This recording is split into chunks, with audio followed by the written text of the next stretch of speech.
be brave if you're brave. I'll be brave, but only if you're brave. Yeah, we can both be heroes, like soldiers in their nice clothes, like soldiers in their nice clothes, together. And it could be just you and me. We'll be family. Just wait and see.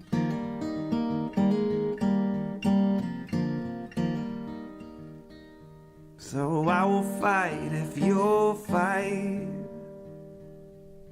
Yeah, I will fight, but only if you'll fight. Oh, we can make it through this, like sailors in a tempest, like sailors in a tempest, together. And it could be just you and me. We'll be family.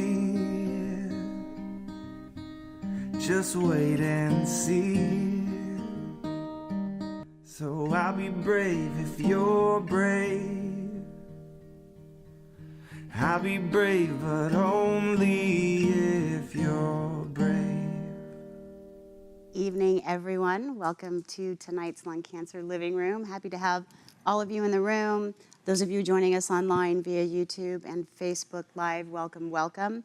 For those of you who may not know me, I am Danielle Hicks, and I oversee patient program services and education here at the Adario Lung Cancer Foundation.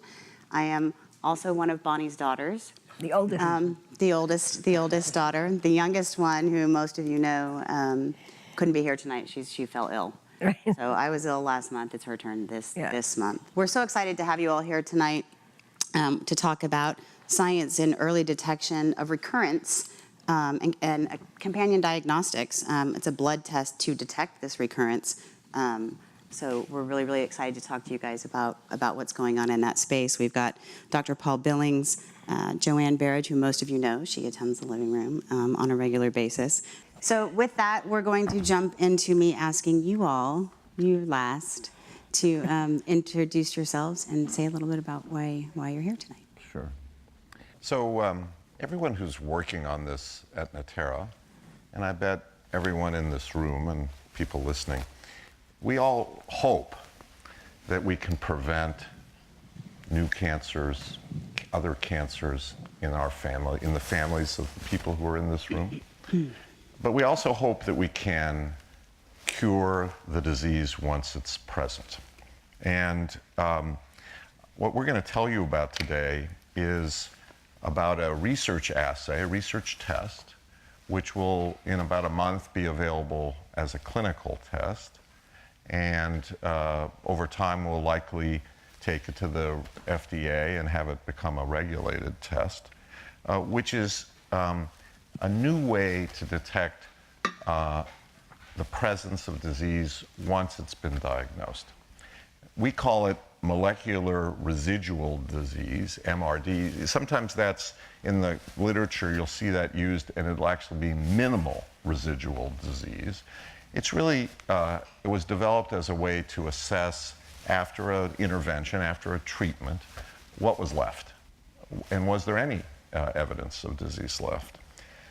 The same test applied consecutively over time can help you track, and we'll show you evidence from Joanne, the recurrence of a cancer that's already been diagnosed, or can potentially also track response to treatment, whether that treatment is working, whether it's slowing down in its effectiveness, or whether in fact it's not working at all.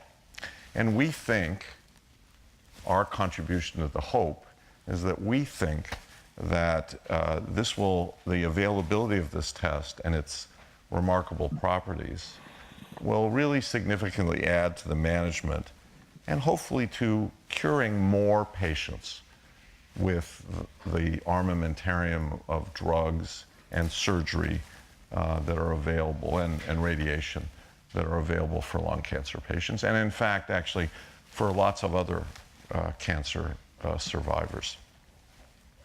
So before Alex launches into sort of a description of the test, I just thought I'd prick you a little bit by saying, how do you define a cure in someone who has non-small cell lung cancer, or actually any cancer?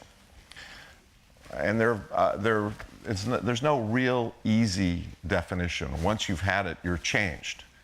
But how does one define it? Well, one way is let's say you have surgery, and everything is withdrawn. Everything is you have all the cancer is taken out with the surgical specimens, and you have clean margins. That's what the surgeons like to talk about, margins.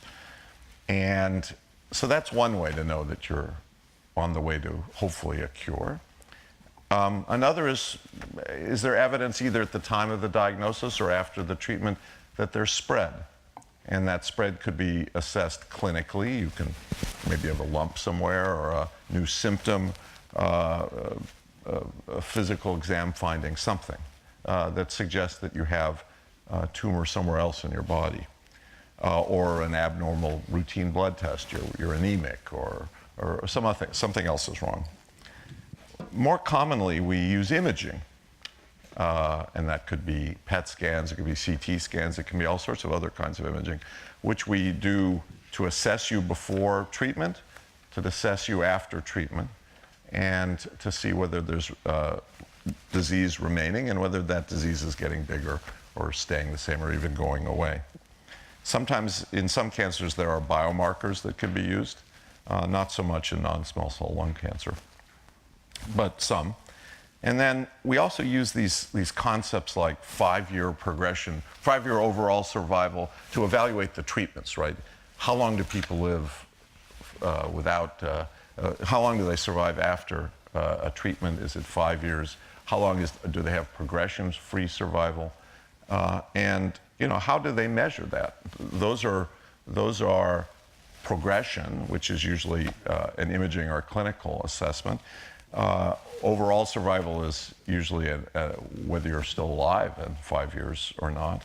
And then there are these intermediate criteria, which are a set of either imaging findings or other kinds of assessments which allow one to say that a treatment is beneficial or not, and is very important, by the way, in the clinical trial process.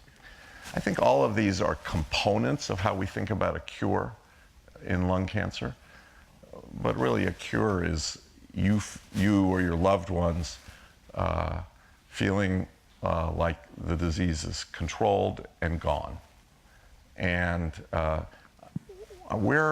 we've developed a test which will move the field closer and closer to a day when you can feel more secure that your disease is gone, when it is gone, and when it's not gone, it can be a better target for the treatments that are available.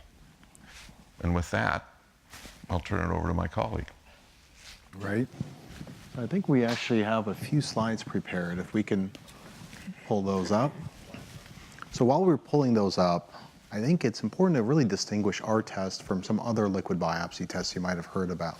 So when we all think about liquid biopsy, I think we frequently think about a blood-based test to really look for actionable or targetable mutations. For example, looking for an EGFR mutation when there's not enough tissue. Or for a patient, for example, on Tarceva who may be progressing, finding a T790M mutation to possibly consider the next line therapy, which would be Tagrisso. So I think pretty much everyone probably is familiar with such tests. But really, what those tests are good at, which is identifying mutations, they're really not as good for actually tracking what's happening with the cancer over time.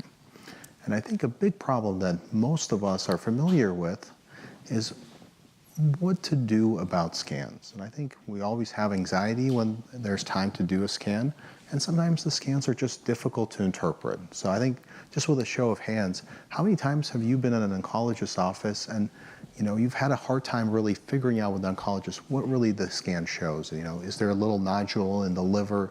Is that cancer or not? Has the cancer really grown and gotten bigger, or has it shrunk? So just with a show of hands, how many times have you had issues kind of really figuring out what the scan is showing, right? So I think all of us have that problem, and I think really we need a better solution. So I think while imaging is great, it has some limitations.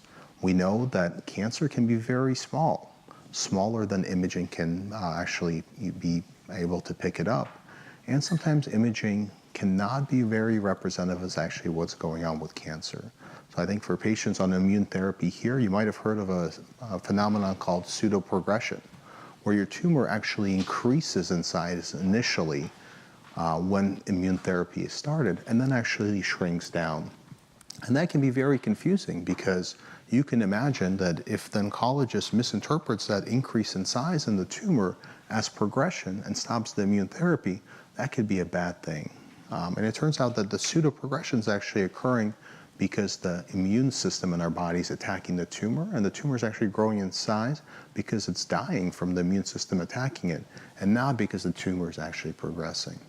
So at Natera, what we really focus on is developing a new liquid biopsy test to do what we call molecular tracking of the tumor. And that's basically providing a blood-based number that can be tracked over time to tell you if the cancer is getting larger, if it's getting smaller, and for many patients who may be in remission, also tell us if the cancer may be coming back. And we will show some data that we can now frequently catch cancer that's coming back months, in some instances over a year, before the cancer comes back on a scan. And that really opens some new therapeutic possibilities for either catching the cancer earlier, when it's coming back it's still a manageable or curable stage, or in the future through clinical trials with some of our pharmaceutical partners, actually considering treating the cancer that's coming back before it comes back clinically and is causing symptoms. It may be hard or impossible to cure at that stage. So next slide. Oh, the slide is good. So I'm a hematologist. So for many hematological cancers, there are great blood-based biomarkers that we track over time. So things like BCR-ABL in CML is a marker that through simple blood tests we can track throughout the course of a patient's treatment and see if the cancer is getting smaller, if it's getting bigger, if it's coming back. For many solid tumors, such biomarkers do not exist, and that's why we really have to rely on imaging and other clinical methods to assess if the cancer is responding, not responding, or for example, if it's coming back in a patient that's been treated with curative intent. There are some cancers that are solid tumors that have such good biomarkers, for example, prostate cancer. So in prostate cancer, there's something called PSA. And if you see how many patients are treated with prostate cancer, there's a lot of focus on what the PSA number is doing. So sure, imaging is still used in prostate cancer, but really, because there's such a powerful blood-based biomarker, the PSA can be checked much more frequently than imaging. So you don't have to wait months for a scan. You can check it every month or every few months to get a really good granular picture about what's happening to the cancer with treatment, or for a survivor to make sure that the cancer is not coming back. And really our goal at Natera is to create a PSA for every cancer, including non-small cell lung cancer, and really kind of to empower both the patient and physician to more accurately track their cancer, to both detect recurrence early for patients that are treated with a curative intent, and for patients with metastatic disease to really better understand treatment response or progression on treatment earlier than you would with imaging-based assessment. Next slide. I'm just going to add here another potential is to not treat people who don't need treatment. There are people who surgery cures them, other reasons that they're cured. They have when the test is very low or at zero, you're not in need of treatment. Many people are not in need of treatment at that point. So avoiding unnecessary treatment. Perfect. Great. So Again, I think we're really going to spend the remainder of kind of the time we have together talking about monitoring. So I think in this case, you can see a patient with a mutation, and you can see that this mutation is tracked over time. And initially, the patient has a lot of tumor DNA in their blood, but then after some kind of therapy, you can see that the tumor DNA level drops. And this is just like on imaging, seeing a tumor shrink. But here, there's a lot of more power with tumor-derived DNA, and that frequently we can detect much lower levels of it than, for example, you would be able to detect with imaging alone. And because of that, frequently you can detect tumor DNA in the blood that either increases signifying disease progression or is detected for the first time after curative surgery to really suggest relapse much earlier than you would see on imaging. So in this example, you can see a patient basically has initially a ctDNA decrease, but after surgery, it starts trending up. And this precedes, for example, clinical relapse by, in this case, 13 months. And really that starts bringing up the question, if we can detect cancer coming back sometimes a year earlier, is that an opportunity for us to intervene earlier as well? Be that doing more aggressive surveillance to identify cancer when there's just one spot of it, for example, that can still be treated? Or for the first time, can we actually start thinking about treating cancer when it's coming back molecularly instead of having to wait for it to come back clinically, and possibly actually prevent some of these cancers from coming back that are otherwise destined to come back? So really, these are some of the questions that for the first time, using a test like ours, we can start to explore. So just to add to what Alexey said, when we personalize your specific test, we choose, in the current version, 16 mutations which are unique and present in your specific tumor that we have a sample of. Usually we have that sample because you've had it operated on or you've had a biopsy. And we find the 16 best mutations that we think will be stable and not change and become less sensitive over time, and create this personalized assay for you. And then we apply it to your blood later on. And if we find two or more signals, then we call that positive and measure the amount of those signals in the blood. So it's a complicated assay. It has 16 components to it at the beginning, but those are all relevant to your specific tumor, and that's what gives it the beautiful specificity and sensitivity that we've done. So I think in the interest of time, I want to really make sure we can now switch over to Joanne's story. We have to hear Joanne's story. Make sure we have time to focus on that. Go to the next slide. The next slide? Just like it was at Cal Berkeley. All right. So you want to tell your story? I mean, the answer was that you were, or let me say a few words about you. How okay. about that? And if We didn't rehearse this. Right. So we did meet. You had symptoms in September of 2016, as I remember. Symptoms for a year before that. But you had a cough. You had a smoking history. 20 years, or right, 25 but you had years given earlier. Up. Right. And the diagnostic tests were done in September, October. Do you remember? The biopsy was done in September. September. And then the genomic test that showed the EGFR, a couple of weeks took a couple of weeks. Right. So you, at the time, you were staged as being stage 4. Yes. Because you had not only tumor in your lung, but they thought you had tumor in your bone, in your adrenals, but not in your liver or other sites. No, and I also had an MRI. There were no brain mets. It was brain mets. One adrenal gland, I forget which one, and to read the scan report, every bone in my body has. Right. Anyway, they say. So you were started in October of 2016 on Tarceva. Yeah. And really for 2 years, you had a pretty good response to Tarceva. I did. You were feeling pretty good, and in 2018, what was it that began to worry you, or what was it that was the signal that things might be recurring in 2018? Nothing worried me. Yeah, good. Well, that's good. I was interested in knowing sooner rather than later if there was any progression. Right. And as my UCSF oncologist, Dr. Blakely says you got to stay ahead of the game. Right. And I'm not sure that the standard of care has that same, just comparing my PAMP oncologist with the UCSF. I don't think they have that kind of same mindset. Right. I'm right on Right. that. Yeah. Right. Okay.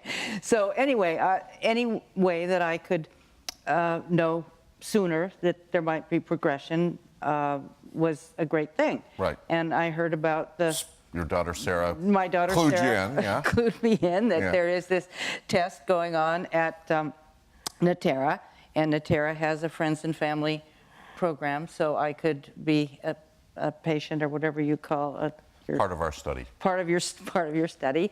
And so my first blood draw with you was in October of 2017, which was 1 year after I'd been on Tarceva. So we got your sample. You got And my tissue was all at down at Mountain View. Dr. Krishna helped me told me how to get that. So you got my tissue. I met with Dr. Aleshin, and he got my history, and you put it all into your lab and your research. And then let's see. So that was in October of 2017. You took the first blood sample, right? And it was 0.37. I don't know if you have my chart. So if we can go to the next slide, please. Yeah, maybe my chart was. So we can see that's the first time point. The first time point is what, on the left? On the left, right. Okay. And that, I don't know what the numbers mean, but that was a 0.37. So I'll explain. Yeah, so these are tumor molecules per milliliter. So usual standard tube of blood is around 10 milliliters. So Joanne had in that tube of blood, on average, so if you take 0.37 times 10, again, that's 10 mLs of blood you usually get drawn. So she only had 3.7 pieces of tumor DNA in that tube of blood at that time. And again, to put that in perspective, that's a pretty low number. So again, there is definitely cancer in her body, and we know Joanne has stage 4 disease, so Tarceva is really controlling the disease, it's not really getting rid of it, but that's a pretty low number in our experience. It means really there's very little cancer in the body at that time. And that was 2 months on After the Tagrisso, down to 0. boom. Yeah. Boom. Yep. And So- I've had one draw since, Right. in February, and don't have that result yet. And have The you had beginning of this month. Have you had a scan since the one that showed the PET scan? Oh, yes, I had a scan, wait a minute, Tagrisso, September. The scan at the time of the Drop. chart dropped. Yes. Did show stable, and then I had another scan in January that So showed it's stable. So what you can see here is that our test was coming up before the scans really progressed, and that the scan restabilized, became more abnormal at the time, at the peak of our assay. And then when, after she was changed to the Tagrisso, both the scan stabilized and our test has dropped back down to a very low level, actually lower than she was when she was originally diagnosed. Well, that says a lot. Which is good news. That's right. That says a lot. So And I'm waiting for the results of the February 4th draw, Speak and to hope him. it's still on 0. Tell them you're waiting at home. They're going to come and get it. They do. They do. They great. send a phlebotomist. That's great. Maybe a few more minutes Oh, per you're questions. watching the clock. Yeah.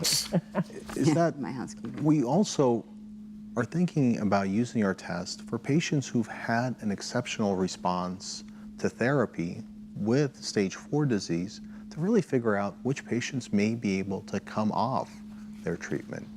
And we know that for the first time, possibly some patients with stage 4 lung cancer, especially with immune therapy, may be cured with that therapy. But right now, there's really not a good test to know if somebody is cured or not.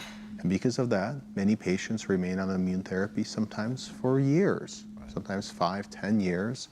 And the question becomes, is it sometimes safe to stop? Or they keep getting CT scans until they die. They're getting CT scans, they're getting treatment. The treatment can have toxicity. You know, there could be side effects from prolonged immune therapy. And the question becomes, can you identify patients who have no tumor DNA in their blood with stage 4 disease, and could you do a treatment holiday or consider stopping that therapy? And that would be relevant to targeted therapies as well as maintenance chemo, right? Right. Not just IO.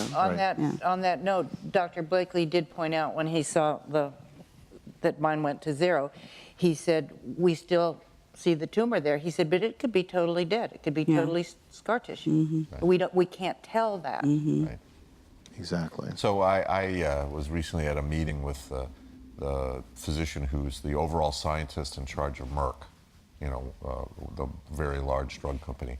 And he said that the single biggest, you know, and they've been obviously a leader in the introduction of immunotherapy for the treatment of cancer. He says the single issue that they don't know the answer to is how long they should keep people on immunotherapy. They say routinely people are kept on for 2 years, but really we don't know if that's too short or too long. And they're just now starting to figure that out. He's full speed ahead trying to figure that out. Yeah.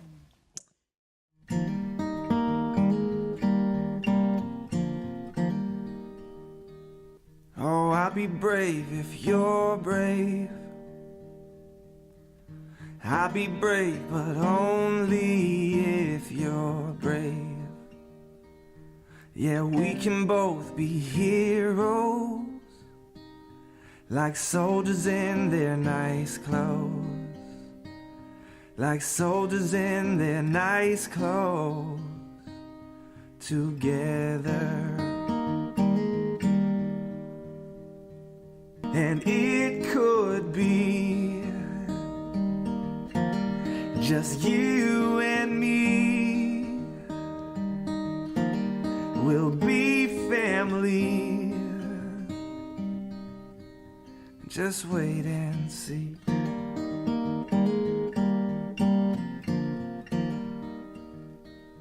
So I will fight if you'll fight. Yeah, I will fight, but only if you'll fight. Oh, we can make it through this, like sailors in a tempest, like sailors in a tempest, together. And it could be just you and me. We'll be family. Just wait and see.